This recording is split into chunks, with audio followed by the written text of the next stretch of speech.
ஐயா வணக்கம் ஐயா. வணக்கம். இன்றைக்கி பெரும்பாலும் பார்த்தீங்கன்னா சின்ன குழந்தைங்க முதல்ல கூட பெரியவங்க வரையும் பார்த்தீங்கன்னாக்கா நாக்குப்பூச்சி, ஏதாவது பூச்சியெல்லாம் சொல்லுவாங்களே, உடலில் இருக்கிற தேவையில்லாத பூச்சிகள்லாம் இருக்குது. இரைப்பையில் பூச்சி, சிறுகுடலில் பூச்சி, பெருங்குடலில் பூச்சி அப்படின்னு சொல்கிறாங்க. ஆனால் இரைப்பையில் பூச்சி வர்றதுக்கு வாய்ப்பே இல்லை, இருந்தாலும் சொல்கிறாங்க.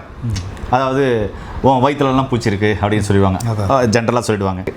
இந்த பூச்சிக்கு, அந்த பூச்சி சாகிறதுக்கு, உடம்பு ஏறுறதுக்கு, உடம்பு தர்றதுக்கு எப்படிப்பட்ட மருந்துகள் நீங்கள் ரெஃபர் பண்ணுறீங்க? மருந்தை விட முக்கியம் என்னென்னா பூச்சி யாருக்கு சேரும் அப்படிங்கிறது தான். குழந்தைகள் மிக அதிகமான இனிப்பு சாப்பிட்றது, சாக்லேட்டு, மிட்டாய், சர்க்கரை பொருட்கள் எல்லாமே மிக அதிகமாக சாப்பிடும் பொழுது பூச்சிகள் உருவாகுதுங்க.